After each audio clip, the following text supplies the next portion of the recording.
So without further ado, let's transition to our afternoon panel, which I'm very excited about. This morning we talked about targeting corporations and cultural institutions that are profiting from or complicit in Israeli occupation and apartheid against Palestinians. This afternoon we moved to a plenary discussion about challenging the U.S. governmental policies, both military and diplomatic, that enable and uphold these very same actions.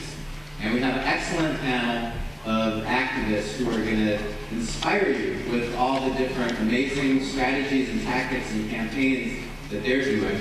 But before I turn it over to our esteemed panel, I will turn it over to my close friend and colleague, Phyllis Bennis, from the Institute for Policy Studies and steering committee member of the U.S. campaign, who will be moderating this discussion. Phyllis.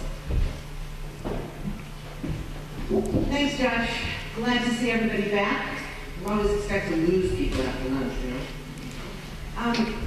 We've been talking a lot about the developments in the region, in Palestine, a little bit in Washington, and what we're going to focus on now is this question of what needs to happen to change U.S. policy. What is the U.S. policy? Where does it need to go? And what are we doing to get it there? I want to start with just a mention about the U.S. campaign. And that has to do with the reason, for me, why I think we've not only survived, but consistently grown and thrived and been strengthened over these 10 years. And that is precisely that our focus is U.S. policy. Our goal is to change our government's policy away from a policy that supports occupation and inequality and apartheid, and towards a policy that opposes occupation and supports equality for all. So the focus on U.S. policy is the identity of our coalition. Our framework is that of international law and human rights. That's the basis on which we fight to change U.S. policy. And I think that when we look at what U.S. policy is, we have to start with what's been consistent, what has not changed. The primacy of Israeli interests and claimed Israeli interests remains a centerpiece of U.S. foreign policy. That's not different. It hasn't differed with different presidents, including this one. It hasn't differed with different parts of Congress.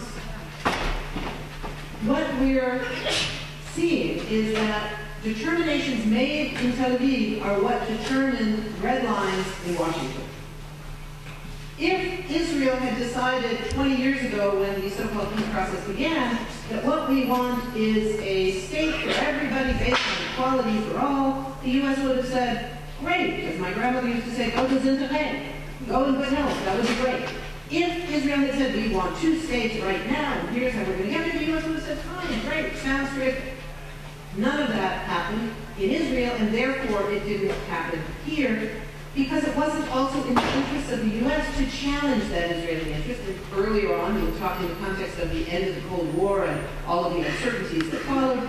Now, in the era of the end of the post-9/11 period and the so-called global war on terror, that again didn't change. And now that we're looking at the relations between the U.S. and Israel in the context of the Arab Spring, suddenly we're faced with, again, the question, is this going to change the policy?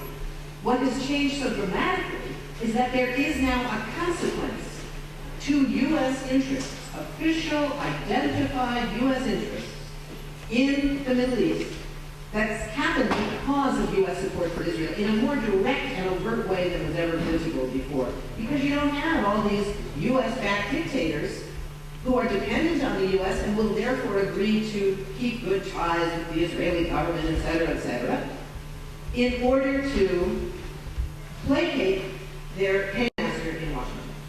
So if our goal is to change U.S. policy, how do we do that? The bottom line is we have to make U.S. support for Israel, military, political, economic, all kinds of support, so toxic that it becomes more expensive politically to support Israel than to oppose those Israeli policies. That's the bottom line. We have to reverse the equation of toxicity. It's like a chemistry problem or something. I was never very good at science.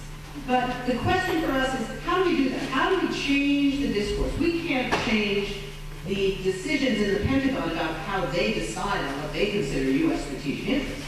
But we sure as hell can change, and we have been changing, and we see the results already. The discourse in this country, in the schools, in the textbooks, in the newspapers, in television, in popular culture, in every aspect of our lives, about how people perceive this crisis. And those of you that are out there talking to people, you know how much the discourse has changed. You know that while there's still a kind of wild defense of Israel in certain corners, among ordinary people, the polls show it, and one-on-one people show it, that criticizing Israel, it's not any big deal. It's not something that leads to, oh my God, what you said. You know, it just doesn't happen that way anymore. Not anymore, but pretty much, practically never. So how do we go about doing this? We see what's been consistent in the policy: military aid, diplomatic and political support in the United Nations, support with allies, such as when the U.S. went to the Egyptians the other day, the Israeli embassy staff in Cairo, the economic aid that enables Israeli policies of militarism, apartheid, and occupation. What's different with the Obama administration is a certain difference in rhetoric. Once in a while, increasingly not even that. There's really very little that has changed. So what do we look at? We see some moments when the question of what will the U.S. policy be is somehow being looked at with a little bit of question. We saw it in the winter when the Arab Spring broke, and this possibility of a real change in power in the region emerged very sharply. All of a sudden, Israel could not depend on its relationship with these military and inherited dictatorships around the region to be protected from the opinions of people in those countries. We saw just a few weeks ago in Egypt when the Egyptian outrage at the Israeli killing of 5 Egyptian soldiers on Egyptian territory sparked such outrage in the population of Egypt that it was one of the key reasons why the slaughter of innocents in Gaza did not go further than it did. Why it lasted for 1 day instead of a 22-day war like we saw in Palestine. It's because for the first time, Israel had to worry about what was going to be Egypt's reaction. They never had to before. This time around they did. And it was probably the most important reason why we didn't see an even greater level of slaughter.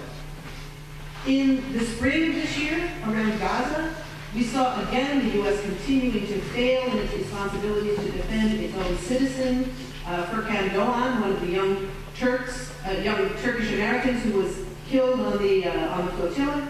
But beyond that, we saw in the spring the U.S. response to the AIPAC convention, where we saw our president groveling once again to the Israeli president and to their supporters at AIPAC, as if nothing had changed, as if nothing was changing at that very moment in the Middle East.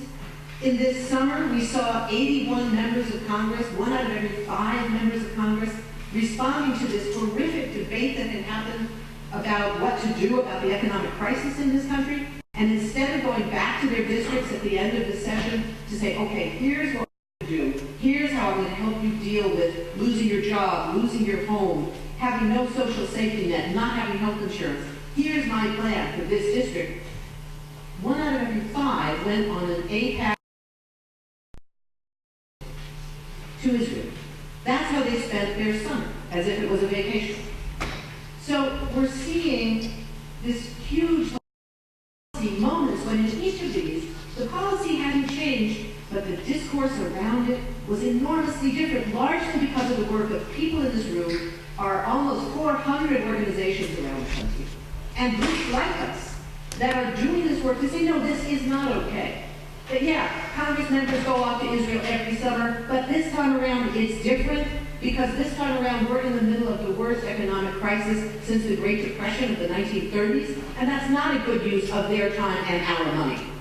So for the first time, we're seeing a pushback of a whole different level to these actions that are not different, but the response is different. That's our victory. The challenge now, we've moved into the fall, and we're seeing the debate about statehood in the same way. There's questions about the statehood debate. We heard a lot of them last night.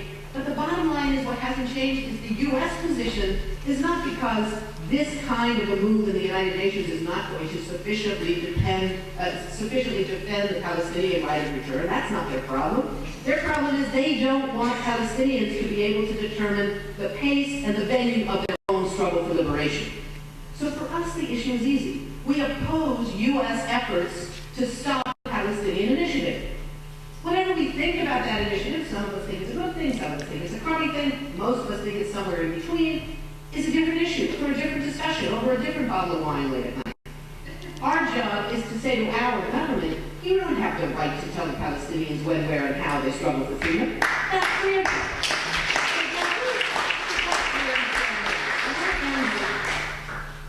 This sense of how important it is for us to keep in mind the consistency of failure of U.S. policy. It hasn't worked all these years. It's not going to work now. We've changed the discourse. The challenge now is how do we move towards changing the policy? That's the challenge that we face today. And that's what we're going to be hearing about from this extraordinary grouping sitting behind me, who are going to each speak for about 10 minutes to talk about a set of campaigns and protests and efforts to move from changing discourse to changing policy. And I think I'll introduce each one separately, but I would say that the goals that we share today, and part of the reason for beginning our session this way, we're going to have some time in the second hour for discussion, etc. Our goal is to share some of the victories, share some of the remaining challenges. When was it really hard? When did we fail at what we were trying to do? In looking at how local groups around the country are working to change those policies and to change that discourse, locally, regionally, nationally, and ultimately internationally. How do we empower our own local groups to replicate those campaigns, to exchange that information, to learn from each other, how to move those campaigns forward? And at the end of the day, that's what the U.S. campaign and the Israeli occupation is all about. It's bringing together all of this myriad of organizing going on at the local level, the state level, the regional level, all around the country to say, how can we learn from each other? What can we give to each other? How do we help each other? And how do we turn local work into a national voice? Okay, that's all for me. Now, our first panelist today is my old friend Jennifer Bing, who works with the American Friends Service Committee in Chicago. Many of you have known her. Jen has been one of the earliest members of the campaign, bringing AFSC into the U.S. campaign in its first weeks and months of existence. She's going to be talking about primarily the issue of direct advocacy with congressional offices. How do you do it? What are the limits? What happens? How do you make it real? Jen. Thanks. Thank you, Phyllis. Thank you. Can everybody hear me okay? I've got a loud voice. I'm going to talk about the congressional pursuits that we've carried out in the Chicago area. And so I'm going to talk about 4 different strategies that we've used and to stimulate your thinking. So we'll go to the slide, Josh. So the first thing that a lot of people do when you start to do advocacy on Israel and Palestine, you're told you need to build relationships with your member of Congress. You need to get your foot in the door. Let them know that there's another voice out there.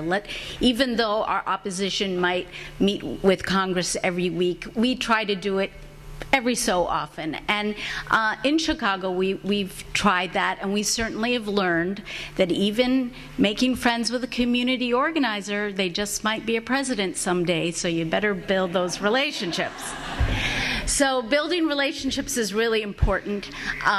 And we certainly have done that. I won't tell you how many years I've been doing it, but it is important. But you know, it gets frustrating. How many of you have sat in a meeting with somebody, a congressional aide, or maybe a member of Congress themselves, who said, you know, I agree with you, but how many? Okay, most of us. So we get to that point of like, we've educated them, we've shown them videos, we've done all of this, and they just kind of say, yeah, but. So it gets a little frustrating. So we'll go to the next slide. So what we decided in Chicago was, you know what? we want to set the agenda. We want to tell members of Congress what is important, and we want them to hear from voices that we think are important. And you hear about hearings all the time here in Washington, and it's like you look at the list of people who are witnesses and you think, oh, okay, how many more from the Washington Institute for Near East Policy are we going to have on this hearing panel? So we decided, you know what, we're going to have our own hearing. We're going to make it as much like a congressional hearing as possible. We're going to have witnesses come. We are going to have a panel of like senators sitting at the front, and our panel in Chicago was a mixture of religious leaders and academics and people who were experts on this issue, as well as inviting our members of Congress. So in Chicago, we invited our 2 senators and the 2 representatives in the district where we held this hearing, which happened to be Hyde Park, Illinois, Obama's neighborhood, but not that was strategic choice. And so we invited them to be part of this listening panel. And this was a big operation, and for those of you who would like to learn how to do one, we have a handy guide for how to do a mock hearing. In essence, the important thing was that even if they weren't present and none of our senators or representatives showed up, we did have one staff member from Senator Durbin's show up, but we had empty chairs there. We had their name right on the chair saying, who's listening? And we made a point of our panel, this is a hearing. We want to hear the voices from the Middle East. And who's listening and who's not listening. So it was a really exciting day. It was really long of testimonies. We did create a wonderful DVD, which I have copies of if people would like. As well as afterwards, we produced a summary of the findings. So we took this information, the important issues we felt to address were freedom of movement, property rights, and military aid, because those were issues that would resonate with the American public. So we did this mock congressional hearing. Josh, next slide, please. And we decided, you know what, okay, so we had the empty seats. We didn't get the media coverage that we wanted, so let's go to them. Let's go back to the Hill. Let's organize a congressional briefing. A briefing is different than a hearing. We learned, we're getting better at this legislative. But a briefing is something that a group can organize. A hearing is something that a committee has to call for. And if who are on the House Foreign Relations Committee or Senate Committee, you'll know there's not going to be any hearing that we want to organize with the people that are running those committees. But a briefing is something that we could do, and we did one last spring where we said, fine, we're going to bring an Israeli and a Palestinian to come to Congress and talk about how military aid is impacting their communities, how negatively it impacts. Okay, so your members of Congress are going to, and hearing from the other voices, we want to bring right to the Rayburn building 2 people who could speak to this issue.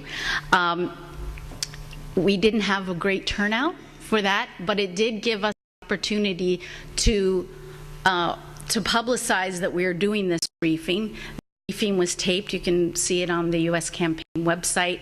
And we had our handy-dandy handouts ready. So we delivered a copy of the DVD and the report to every single member of the Senate, all 100 of them.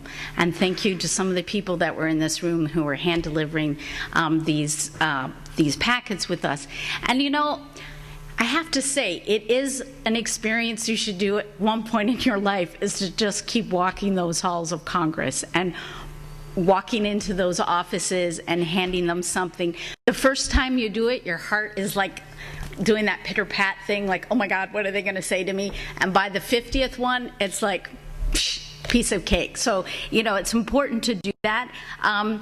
We also were to have a meeting with a White House liaison that was kind of pro forma, but we were able to hand deliver some postcards from the U.S. campaign calling for the end to military aid, so it wasn't a total loss.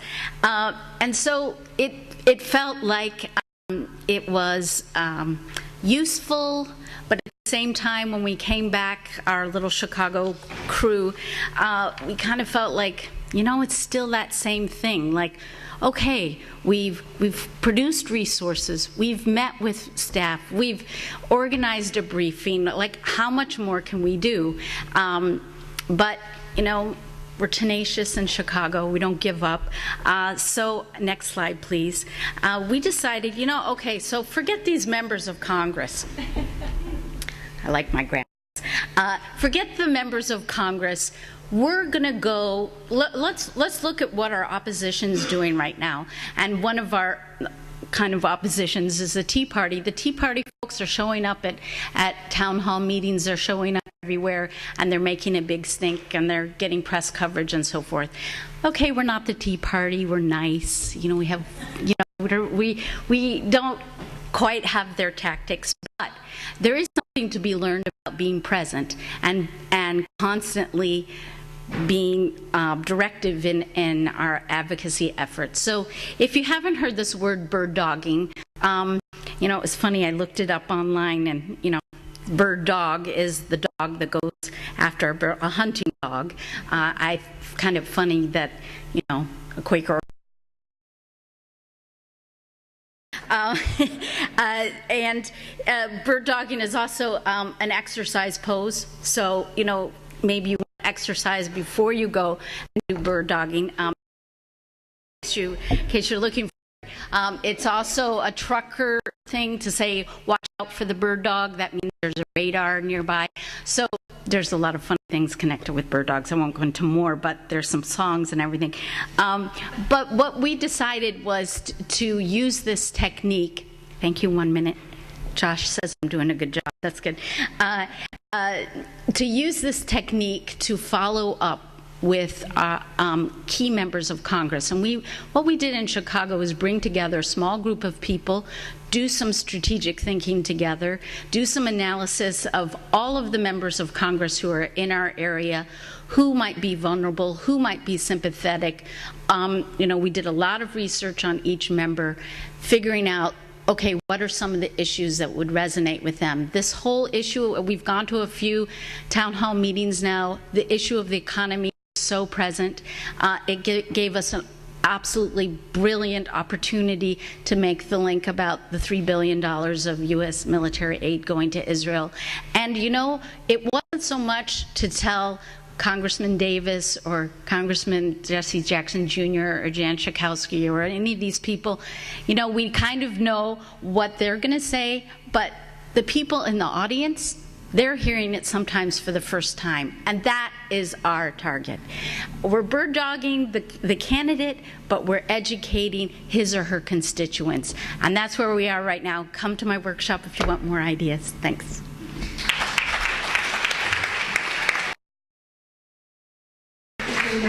Our next speaker, also from Chicago, now this is not because of the Obama White House that we're coming out of Chicago.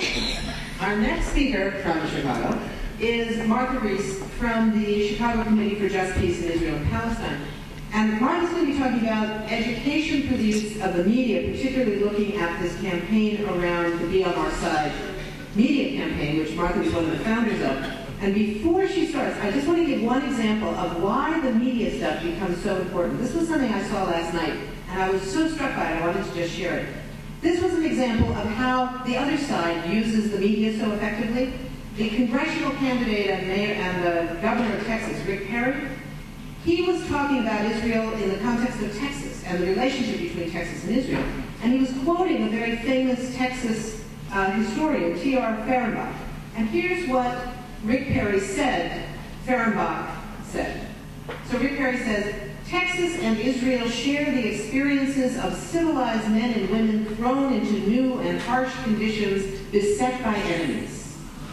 How's that? That's pretty powerful, right? Supposedly coming from the leading, most famous historian in Texas.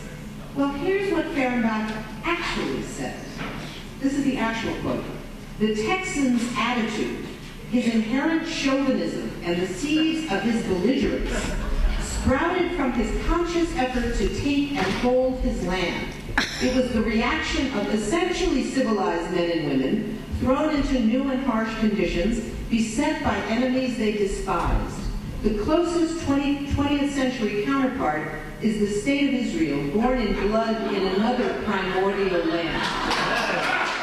Now, you tell me how effective the media can be in educating. Martha.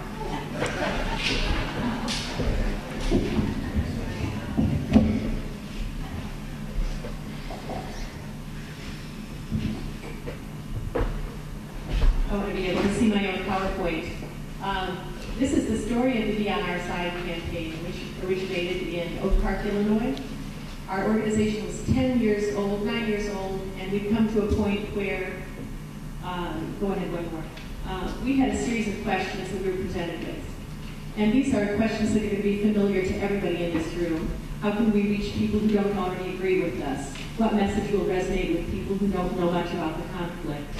How can we help Americans understand that this is an issue that should concern them, and how to educate them about their complicity as U.S. taxpayers?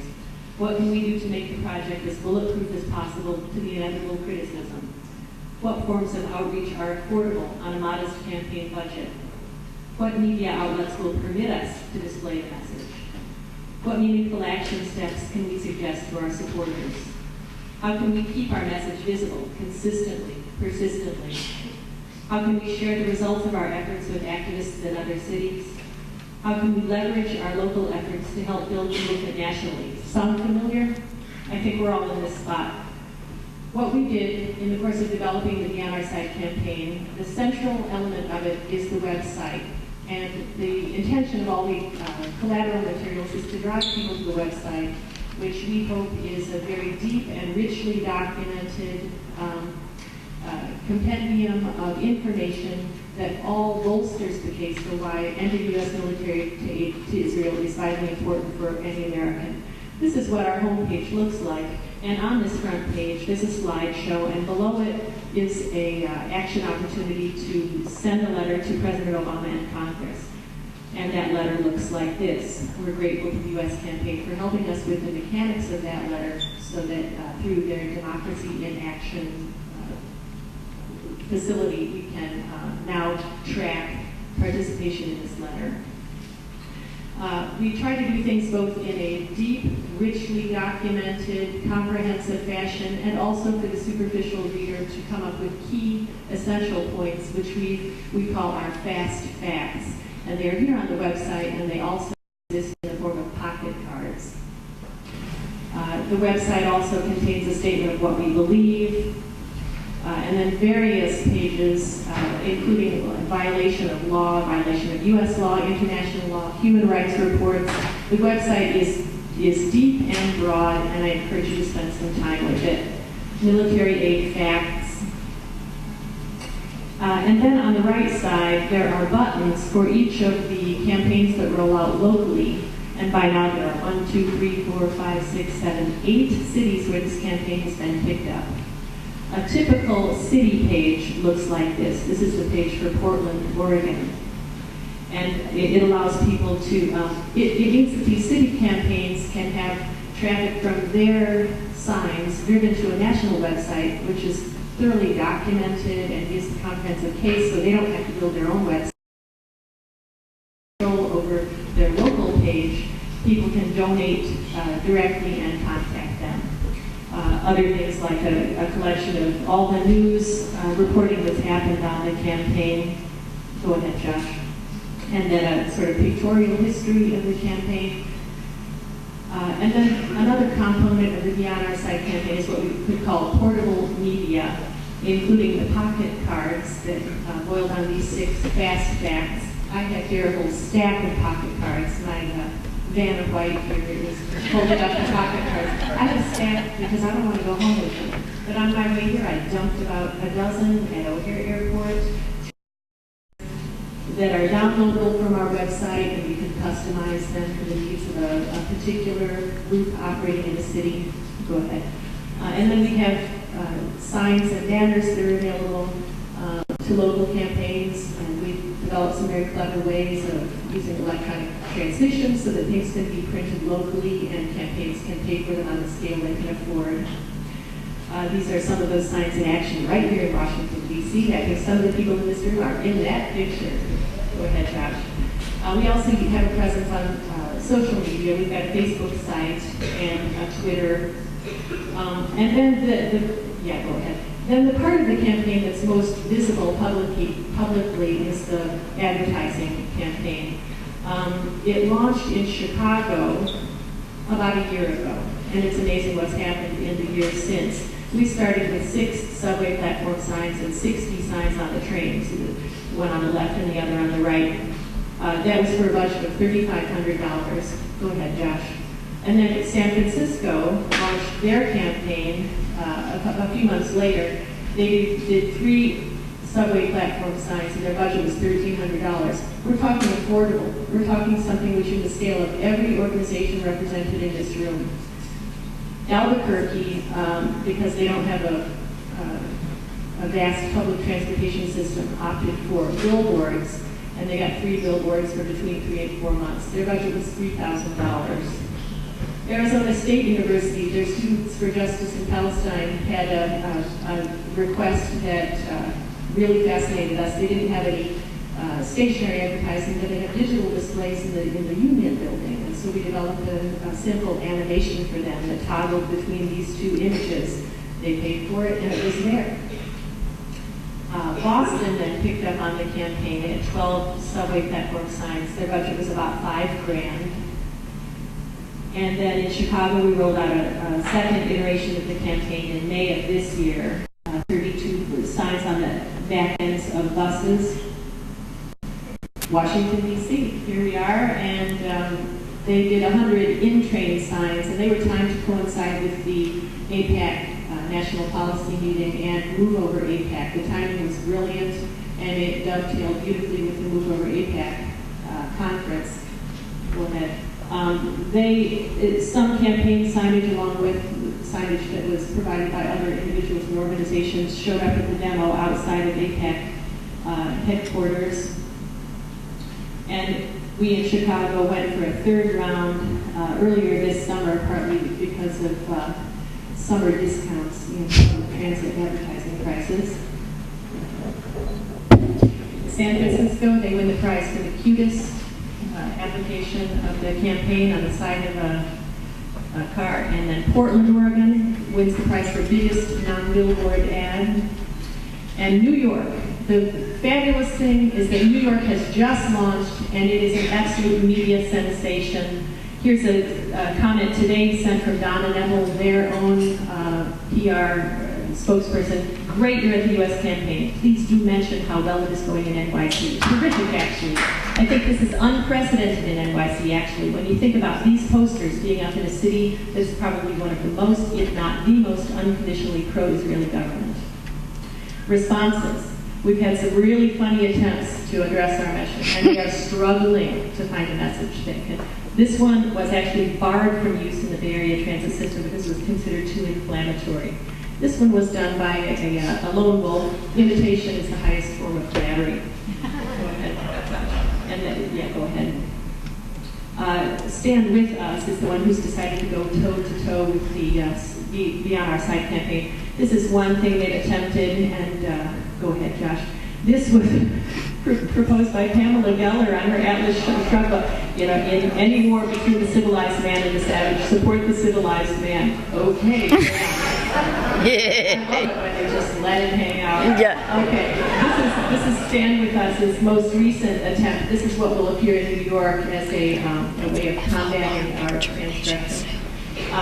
You can flash right by that. Assessment. Okay, we can check Google Analytics to see uses of the website. Go ahead, Josh.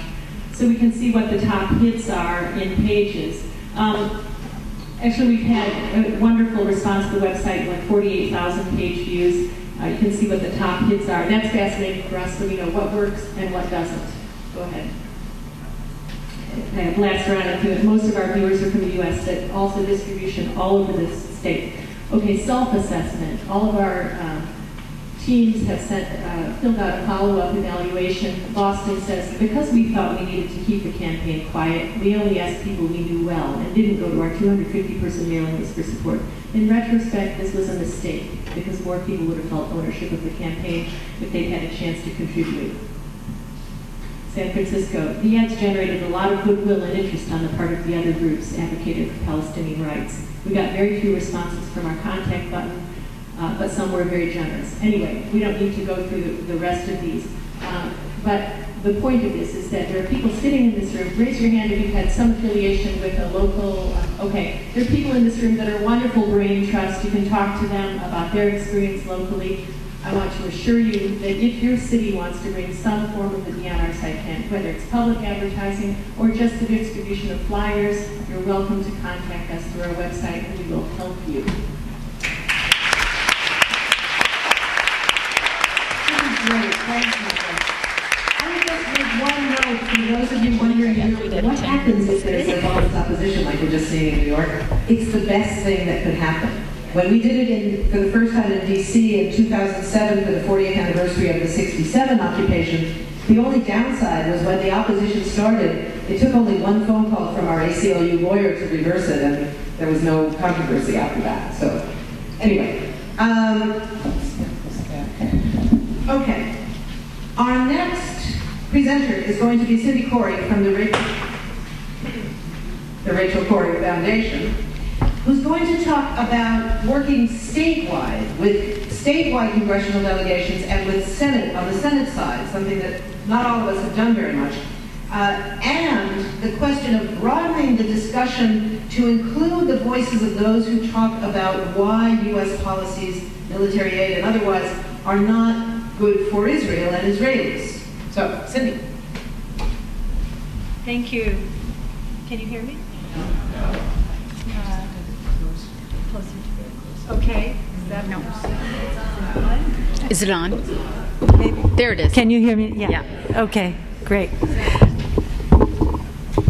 Great. I'm going to try to do what Phyllis said I was going to do. I want to take us to doing it's actually some of the more traditional work, I guess, that we've done, which is talking to members of Congress and to their staffs. I'm curious about how many people in the room have gone to a local district office to meet with staffs of your representatives or senators. Quite a few. That's great. How many of you have done that in Washington, D.C.? Also quite a few. Great. And I'm sure more will be doing it. And some of the frustrations that we've all felt in doing that, I'm sure you've experienced, as Jennifer mentioned. But I wanted to talk, I think Josh actually approached me to do this because of what happened in Washington State after Operation Cast Lead. Because what we did was to organize a campaign called the Save Gaza campaign. And it had various components. It became a statewide campaign. One aspect of it was to visit congressional offices locally and to let them hear directly from people how what had happened in Gaza was impacting people locally, but also people in Gaza. And I remember the meeting in Seattle the night before we were going to go in to talk to staff members from Senator Cantwell's office, and I believe we had also some Murray staffers, Senator Murray staffers there. This was important enough that the lead foreign policy person in Senator Cantwell's office here in Washington, D.C., had asked all of the district representatives to be present, either in person or by telephone. So we were going into a Senate district office in Seattle and having the ability to speak to the entire staff, basically. And I don't think anything like that had happened quite before. But it was the magnitude of what had happened in Gaza, I think, and then the interest of a staffer who had met with some of us before here in D.C., I think that made that possible. That night, as we were gathering, there was a lot of confusion about how we were going to do it. But what I saw happen was this remarkable meeting because we had a lot of different voices, a diverse group of people, some with direct connections to Gaza, some who had been in Gaza, and some who were part of the rest of the community, part of the Arab American community, part of the Jewish American community in Seattle. We had Mona, whose brother was in Gaza at the time, and so we talked that evening. We put together a couple of asks, and I think you're all familiar about deciding what you're going to be asking people to do. And we structured ourselves. We knew we needed to take control of the meeting. We knew we needed to stick to a tight time frame. We had 1 hour, and we probably had in that meeting, I think, 10 people, 10 or 11 speakers. And so we asked each person to speak for 2 minutes about what they could most personally speak about related to this issue. And as we went around the room, I realized with just that amount of organization, just the power of hearing those different voices, because people had different takes on the entire situation, but it was very powerful to hear them all. We also had Mona calling her brother in Gaza by cell phone and having him report directly from Gaza about what was happening at the time. And we left the meeting, we presented our ask, we also said we were coming back, which we did. There was follow-up, and we continued actually to model future meetings, not only with the senators in our state, but also with our other representatives in the state after that particular experience that we had. There's one other thing I'll say about it. I think there are certain opportunities that we have at different times to do something that's really statewide. And we had, Washington State is a very diverse place. We have rural Eastern Washington, urban Western Washington, a lot of population on the western side of the mountains and so forth, and our representatives go from very conservative to very liberal, Jim McDermott. What we did in trying, really coming from the western side, is to provide some leadership to people in other parts of our state who felt much more isolated. I mean, we have a lot of people working on this issue around Seattle and Olympia, but in Spokane and in Walla Walla and places like that, there are many fewer. And so we worked with them, told them what we were doing, talked about the talking points, tried to give them some resources that they could use. And one of the highlights for me was when somebody wrote to me and said, I've made my first visit to a congressional office in Eastern Washington. I know that representative doesn't agree with my point of view, but I exercised my right to speak to him about this issue. And so we've continued to encourage that sort of thing. Another thing is that, and I hope this has happened for all of you statewide, we do have a network that has developed now over the years with people that have connected in regional conferences. We've connected on lists. The Save Gaza campaign still exists as a listserv, and we communicate about a lot of things related to Palestine and Israel. There's also a Palestine discussion list. We have a Palestine, it's regional, but it's an event list where we talk only about the speakers that are coming, and we have the U.S. campaign regional listserv. And we utilize all of those to stay connected and to support each other. And again, I think it's very, very important for people, particularly in those areas where they don't have the sizable kind of support that we have in Olympia and Seattle. So I did want to mention that. I want to say that one of the things that Craig and I have found to be really heartening in the work that we do, which is traveling a lot around the country to speak, is that wherever we go, it can be the most unexpected place. I remember going to Mobile, Alabama. We were asked to come to speak with a peace organization there. And where you don't expect to find people who are active on this issue, there they are.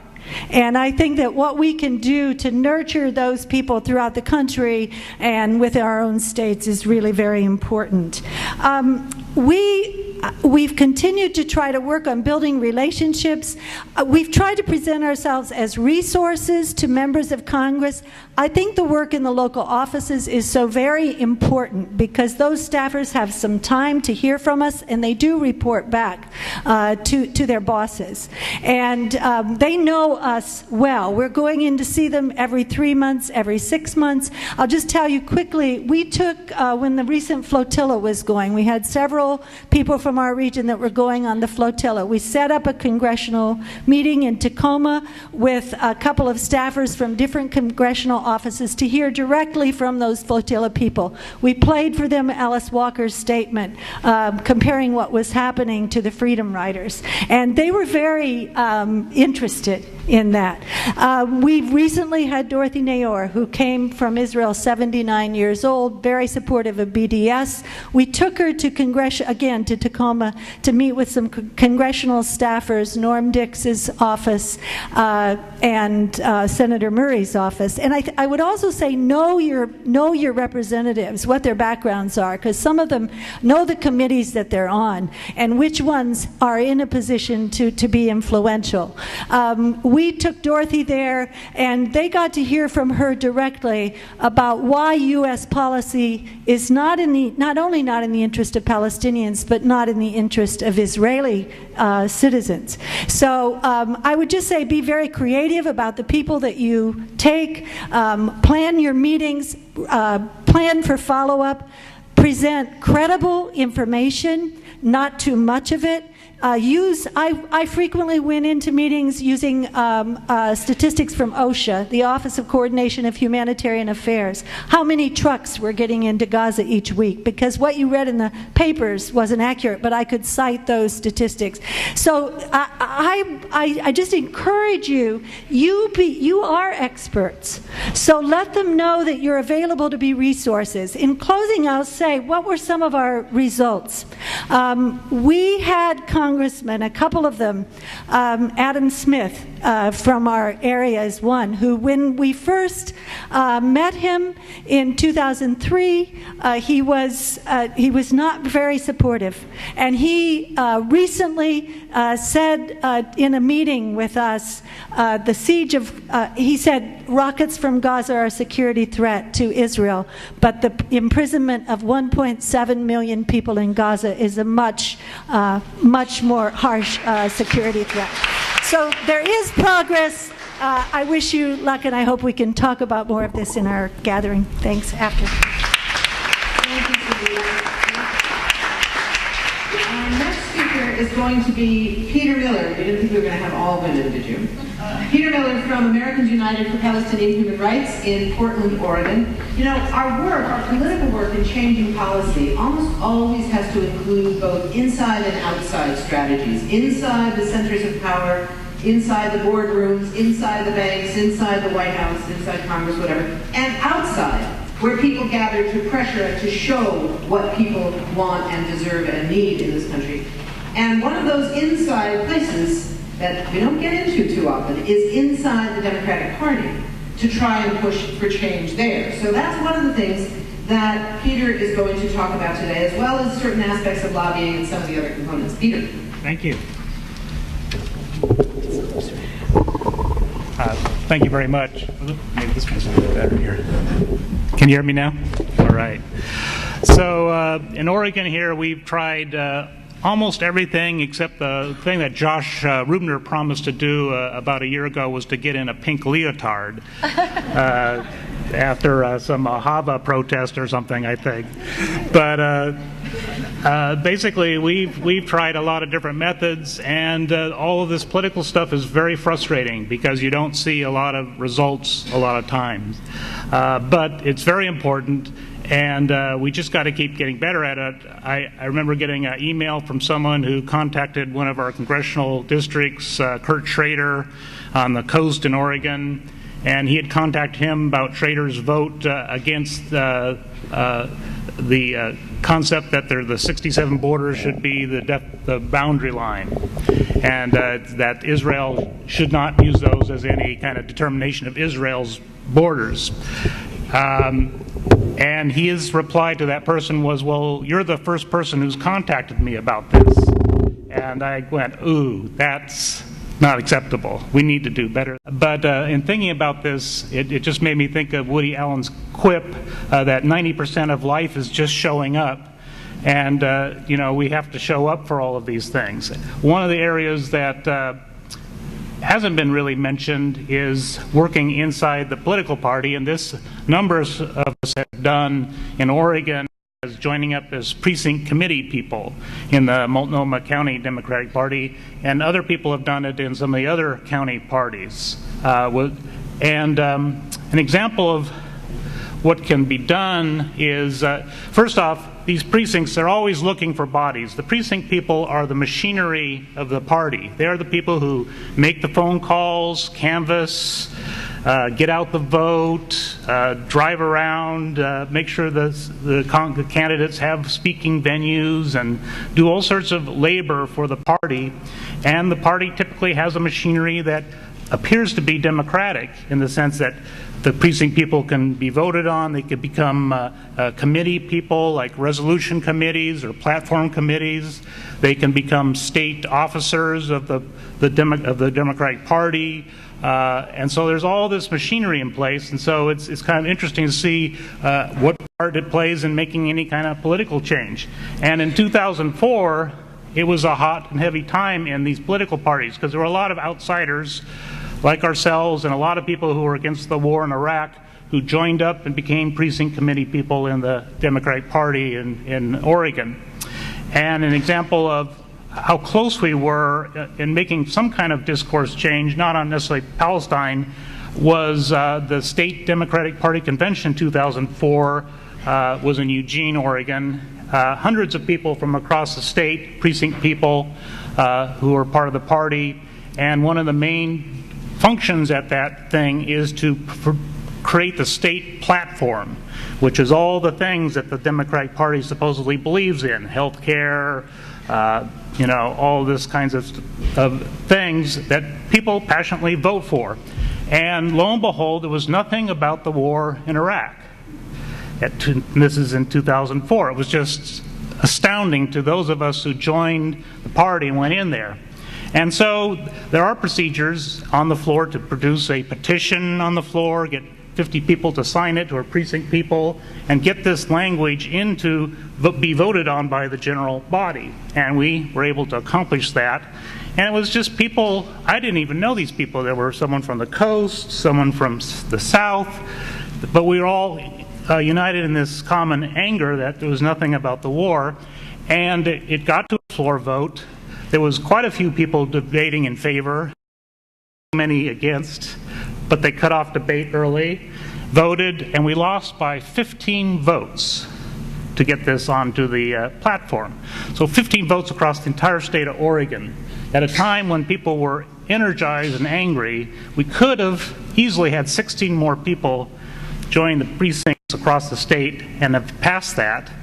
What impact that would have had, I don't know, but it certainly would have been a discourse victory in terms of saying what is the state Democratic Party standing up for.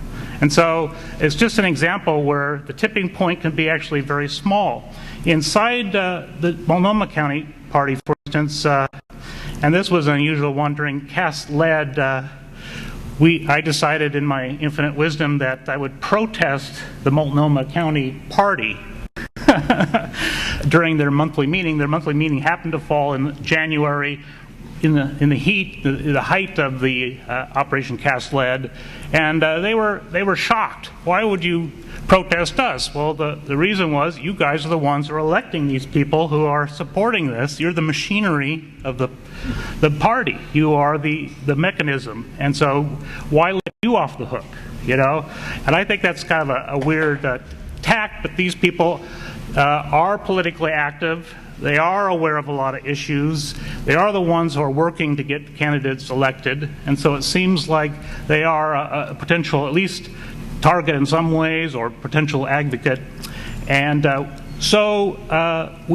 introduced a resolution strongly condemning Israel's attack on Gaza and caste-led, suggested that war crimes had been committed, a pretty strong resolution.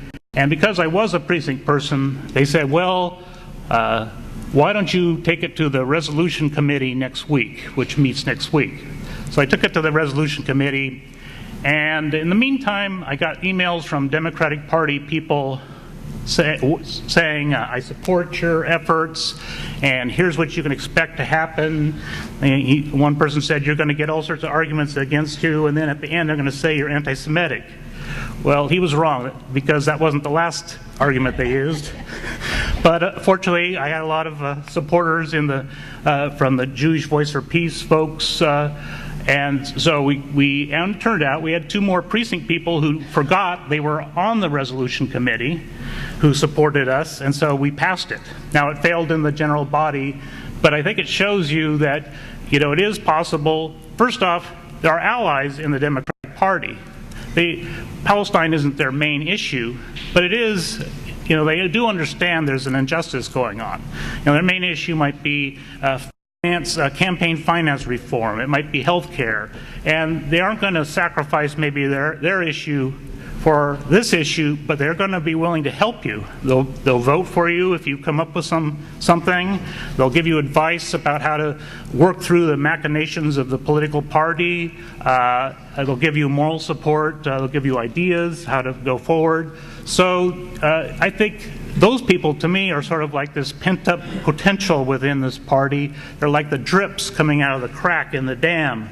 That they just love to see someone like us come in and stir things up. They can sit back and help us silently, but they're out there, and I think we can really go far to further that.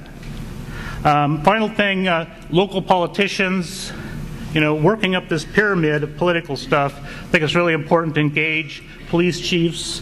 We met with our chief of police twice. Once when he went to Israel, and on his return, he at least was kind enough to have a pretty engaged meeting where we had quite a few of our side, quite a few of the opposition in the police chief's office to talk about why he's going to Israel and to get this terrorism training. And same with the mayor of Portland. He went to Israel. We got actual invitations from a couple mayors in the West Bank, which he didn't use, unfortunately. But it just shows that all along this way, all these people who are political can become national leaders. Your precinct people run for local office, they become state officers, they get Secretary of State, they become, governor, and so all of them. And I think also what we're trying to change is this sort of political culture that's accepted this Israel support, and we're eating away at that culture when we go at these different levels, because it's a whole culture that's kind of self-supporting, and it's like a club, a private club, and we're trying to change what's acceptable in that whole venue. Thank you, Peter. That was a great start of one side of this inside-outside balance. This was the inside stuff. It's hard, it's grueling work, and you can see some results slowly, as it happens. The other side of our work is outside. moving from the suites to the streets. And here we're going to be hearing from Alli McCracken from CODEPINK, who's going to talk about challenging the pro-Israeli lobbies and how that works, what it can look like when you combine education and direct action and lobbying all at one time to challenge those who are trying to have the only influence on members of Congress and other officials in this country. Alli. Very good. Hi, everyone. My name's Alli, and I work with CODEPINK, Women for Peace. For those of you who don't know CODEPINK, we're a women's peace organization. We are anti-war and anti-occupation. And if you want to know why we're called CODEPINK, come to my workshop after this session. So first of all, I'm going to be speaking about Move Over AIPAC, which was a big action that was this May. And I'd like to start off by saying thank you to the U.S. campaign for partnering with us to make Move Over AIPAC possible. AIPAC was a coalition of over 130 organizations who came together for a weekend long of actions and a conference, and I'll tell you more about that in a minute. But the main point is that it was during AIPAC's annual convention when over 10,000 people come from across the country to learn about the special relationship between Israel and the United States. Now, I'm not going to comment on my slides because I could go on forever about each one because each one has a great story, but hopefully you'll find them interesting and they'll inspire you to join us next year. So first of all, who is AIPAC? What is AIPAC, and why are we targeting them? I'm pretty sure everyone here already knows what AIPAC is, but in case you don't, it's the American Israel Public Affairs Committee. AIPAC is the reason why we send Israel $3 billion every year in military aid. AIPAC is well known for its financial contributions to Congress and through AIPAC and through its affiliate organizations. It's also well known for its lobbying, how it writes legislation for Congress, and of course its whitewashing of discourse around Israel. Many of you, as Phyllis said before, many of you know about the recent congressional junket paid for by AIPAC or one of its affiliate organizations, the American Israel Education Fund. So all of these things are they all exemplify AIPAC's stranglehold over Congress. Now this is extremely dangerous for reasons that you all know, and it runs counter to our national security interests. Move Over AIPAC is a takeoff from events in the past that other organizations have done before, including CODEPINK.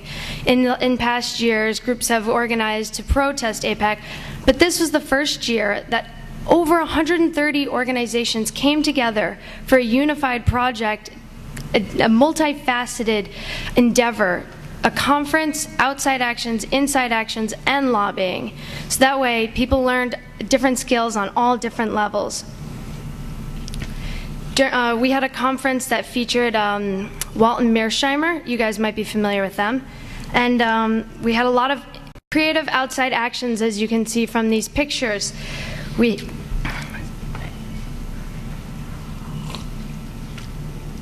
started off the weekend with a protest outside of the White House, which was followed by a flash mob at Union Station. Then we went outside of AIPAC, the conference itself, and had protests with hundreds of people the entire time that they were in there. And as I think Phyllis said before, during the shameful groveling of our president to Netanyahu inside the convention center.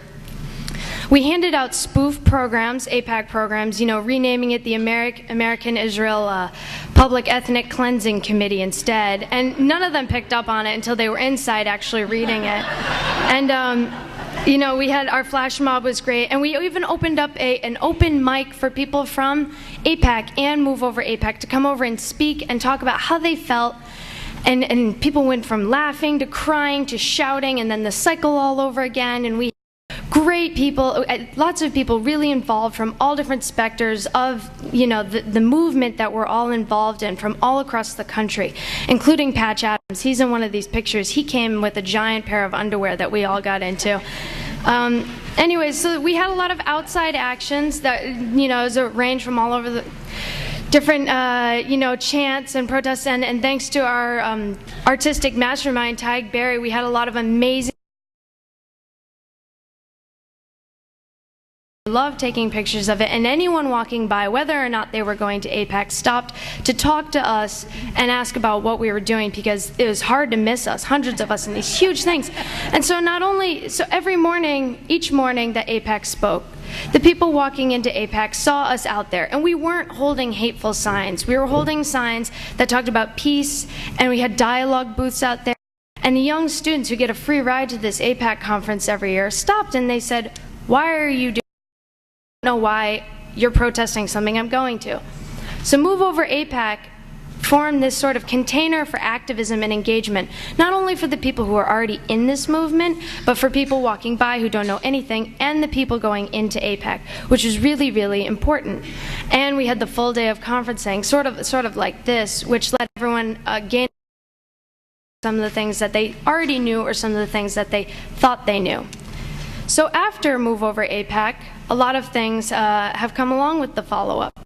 We have the main goal of Move Over AIPAC, like I said before, is to put AIPAC on the radar as a target for us, as a movement. Kind of like BDS. We have all these things that we can either boycott or divest from. Now, when we're lobbying Congress, our target is AIPAC, because AIPAC has the stranglehold over our policymakers. Since then, not only have we pursued creative actions, we've also pursued legal actions, and Grant Smith is a great example of this. He's filed a complaint with the IRS and the Department of Justice, filing AIPAC as a foreign agent. And CODEPINK has actually filed a complaint with the Office of Congressional Ethics because of these AIPAC funded junkets to Israel. And AIPAC says it's the American Israel Educational Fund, but in reality, they have the same staff, same building, and there's more information about that on moveoveraipac.org. One of the best parts about Move Over AIPAC was the coalition that it built, bringing together all of these organizations in one action that people can really take part in many different ways depending on what they're comfortable with.